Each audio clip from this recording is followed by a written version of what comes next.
Hi guys, welcome to Shruthiskitchendubai. நம்ம இன்னைக்கு பார்க்க போற ரெசிபி ஸ்பைசி பொட்டேட்டோ கறி. இது டிஃபன் ஐட்டம்ஸ்க்கு, பூரிக்கு, சப்பாத்திக்கெல்லாம் கூட சேர்த்து சாப்பிட்றதுக்கு பெஸ்ட் காம்பினேஷனா இருக்கும்.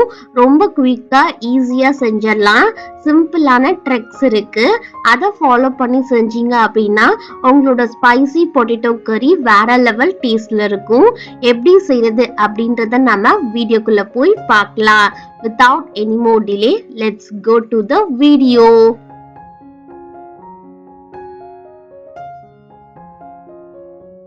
ஸ்பைசி பொட்டேட்டோ கறி செய்யறதுக்காக ஒரு தவால 2 டேபிள் ஸ்பூன் அளவு ஆயில் ஆட் பண்ணிக்கலாம். ஆயில் லைட்டா ஹீட் ஆனதுக்கு அப்புறம் 1/4 டீஸ்பூன் அளவு கடுகு, 1/4 டீஸ்பூன் அளவு ஜீரகம் ஆட் பண்ணிக்கலாம்.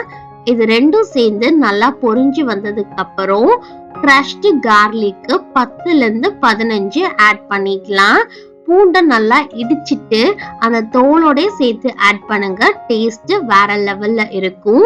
2 இருந்து 3 வர மிளகாய 2-3 கட் பண்ணிட்டு ஆட் பண்ணிக்கலாம். சின்ன வெங்காயம் ஆட் பண்ணாதான் இதுல டேஸ்டே இருக்கு. நான் இன்னைக்கு ஒரு 10 சின்ன வெங்காயத்தை நல்லா 2 கட் பண்ணிட்டு ஆட் பண்ணிக்கலாம். பெருசா இருந்தா 2 கட் பண்ணிக்கோங்க, இல்லனா அப்படியே ஆட் பண்ணிக்கோங்க. இன்னும் கொஞ்சம் காரத்துக்காக 2 பச்சை மிளகாய் ஆட் பண்ணியிருக்கேன். உங்களோட காரத்துக்கு ஏற்ப பச்சை மிளகாய நடுவுல கீறிட்டு ஆட் பண்ணிக்கோங்க. ஒரு கரண்டி வச்சு நல்லா மிக்ஸ் பண்ணி விட்டுக்கோங்க. வெங்காயத்தோட கலர் லைட்டா கிளாஸ் கலர்ல சேஞ்ச் ஆனதுக்கு அப்புறம் 1 டேபிள் ஸ்பூன் அளவு இஞ்சி பூண்டு விழுது ஆட் பண்ணிக்கலாம். இஞ்சி பூண்டு விழுது ஆட் பண்ணதுக்கு அப்புறம் நல்லா மிக்ஸ் பண்ணிக்கலாம். இதோட பச்சை வாசனைலாம் போகிற வரைக்கும் நல்லா மிக்ஸ் பண்ணிக்கலாம். பெரிய சைஸ் தக்காளி பழமா இருக்கிறதுனால ஒரு தக்காளி பழத்தை இந்த மாதிரி குட்டி குட்டியா கட் பண்ணிட்டு ஆட் பண்ணிருக்கேன். சின்ன சைஸா இருந்தா 3 தக்காளி வரைக்கும் நீங்க ஆட் பண்ணிக்கலாம். இது எல்லாத்தையும் சேர்த்து நல்லா ஒரு கரண்டி வச்சு மிக்ஸ் பண்ணி விட்டுக்கோங்க. தக்காளி பழம் கொஞ்சம் நல்லா சாஃப்ட் ஆகணும். அது வரைக்கும் இது நல்லா குக் ஆகட்டும்.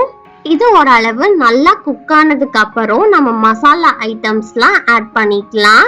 ஒரு பிஞ்ச் அளவு மஞ்சத்தூள், 1 டீஸ்பூன் அளவு Kashmiri red chilli powder add பண்ணிக்கலாம்.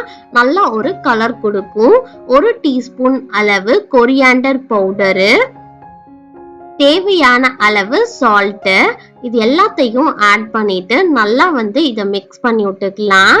இது ஓரளவு நல்லா மசாலாலாம் மிக்ஸ் ஆனதுக்கு அப்புறம் கொஞ்சமா நம்ம தண்ணி ஆட் பண்ணி இதை நல்லா குக் பண்ணி எடுத்துக்கலாம்.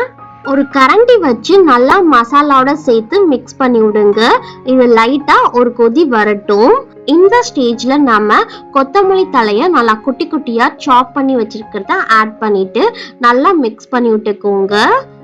இது இன்னொரு வாட்டி நல்லா கொதிச்சிட்டு இருக்கும் போது நம்ம வேக வச்சிருந்த உருளைக்கிழங்க நல்லா கையாலே மசிச்சு இந்த மாதிரி ஆட் பண்ணிக்கோங்க. ரொம்ப நைஸா நசிக்க வேண்டாம். கொஞ்சம் பெருசு பெருசா உருளைக்கிழங்கு இருந்தாதான் ரொம்ப நல்லா டேஸ்டா இருக்கும். நான் இன்னைக்கு 4 உருளைக்கிழங்க நல்லா வேக வச்சு எடுத்திருக்கேன். அதை எடுத்து நல்லா இந்த மாதிரி மசிச்சு விட்டுக்கிறேன். ஃபர்ஸ்ட் நம்ம தண்ணி ஆட் பண்ணி குக் பண்ணோம். அந்த ஸ்டெப் முக்கியமான ஸ்டெப்பு. அப்படி தண்ணி ஊற்றி மிக்ஸ் பண்ணி நம்ம குக் பண்ணும்போது தான் வெங்காயம் தக்காளியில மசாலாலாம் அப்சர்வ் ஆகி டேஸ்ட் சூப்பரா இருக்கும். இந்த டிப்பை ஃபாலோ பண்ணிக்கோங்க. இது கூட சேர்த்து கொஞ்சமா கொத்தமல்லி தலையை ஆட் பண்ணிட்டு நல்லா ஒரு கரண்டி வச்சு இதோட சேர்த்து மிக்ஸ் பண்ணி விட்டுக்கலாம். இது ஓரளவு நல்லா மிக்ஸ் ஆனதுக்கு அப்புறம் இந்த உருளைக்கிழங்குல மசாலாலாம் சேரணும். அதுக்காக இப்ப ஒரு 1/2 கப் அளவு தண்ணி ஆட் பண்ணிட்டு நல்லா ஒரு கரண்டி வச்சு மிக்ஸ் பண்ணி விட்டுக்கலாம். இது எல்லாமே நல்லா கொதிச்சு குக்காய் வரும்போது சூப்பரா இருக்கும் உருளைக்கிழங்கு கறி. 2 மினிட்ஸ்ல தண்ணி எல்லாமே கொஞ்சம் கொஞ்சமா வத்திரும். இதுதான் கரெக்டான ஸ்டேஜ். இந்த டைம்ல நம்ம ஸ்டவ் ஆஃப் பண்ணி வச்சுக்கலாம். இது ஆறுனக்கு அப்புறம் இன்னும் கொஞ்சம் கெட்டியாகும். அப்போ சப்பாத்தி பூரி கூடலாம் சேர்த்து வச்சு சாப்பிட்றதுக்கு ரொம்பவே சூப்பரான கன்சிஸ்டன்சில இருக்கும். நல்லா எம்மியான உருளைக்கிழங்கு கறி ரெடி ஆயிருச்சு. சர்விங் பவுல்ல சர்வ் பண்ணிடலாம். ரொம்ப சூப்பரா டேஸ்டா இருந்துச்சு.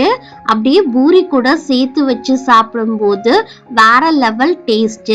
எப்படி உருளைக்கிழங்க கரெக்டா குக் பண்ணணும் அப்படின்ற டிப் சொல்லியிருக்கேன். அந்த டிப்பை ஃபாலோ பண்ணி நீங்களும் இந்த ரெசிபியை உங்க வீட்ல செஞ்சு பாருங்க.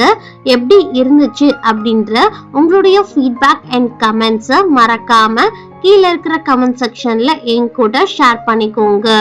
இந்த வீடியோ உங்களுக்கு பிடிச்சிருந்துச்சு அப்படின்னா ஷ்ருத்திஸ் கிச்சன் துபாய் அப்படின்ற யூடியூப் சேனலை சப்ஸ்கிரைப் பண்ணிக்கோங்க.